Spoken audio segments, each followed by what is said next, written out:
நமக்கு 4 துண்டு கறியை விழுங்கினாதான் சாப்பிட்ட மாதிரி இருக்கு. ஒரு முட்டெலும்பாவது கடித்தால் தான் நிறைய அடங்கும். அப்ப மாட்டுக்கறி எடுத்துட்டு வந்தாக்க எனக்கு எங்க அப்பாவுக்கும் தனி டம்ளர், தனி பிளேட்டு, தனி சமையல் பாத்திரம். ஏன்னா எங்க அப்பாவும் சாப்பிட மாட்டார், நானும் சாப்பிட மாட்டேன். இது சின்னதுல இருந்தே எங்க வீட்டில் அவங்க மாட்டுக்கறி குழம்புல பயன்படுத்தின கரண்டிய எங்க சாம்பார் குழம்புல போட்டுறக்கூடாது.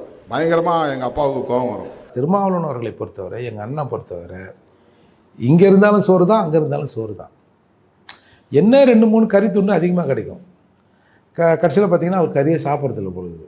நல்லா மாட்டுக்கறியை நல்லா 4 கடிச்சு நெல்லி எலும்பு கரிச்சு உறிஞ்சி அதை மென்று அது கொஞ்சம் சாஃப்டாக இருந்தால் அது துப்ப மனசு இல்லாமல் அதை முழுங்கி அப்படி பழக்கப்பட்டவர்கள் நம்ம. அப்போ தான் நமக்கு ஒரு திருப்தி வரும். சரி, அப்புறம் கட் பண்ணி பார்த்தா நான் அந்த காலத்துலேருந்து எங்கள் வீட்டில் நானும் எங்கள் அப்பாவும் வெஜிடேரியனு. கறி குழம்புலேருந்து ஒரு கரண்டி எடுத்து சாம்பாரில் போட்டாங்கன்னா கூட பிரச்சனை ஆகிடும் அப்படின்னு சொல்கிறாரு. யோ, திங்கிறதுல கூட ஆயா போய் அவன் சாப்பாடு அவன் உரிமை. சாப்பாட்டில் கூட போய் பேசுகிற, சமூக நீதியில் போய் பேசுகிற, எல்லாத்துக்குமே போய் பேசுங்களேன். எப்படி இது?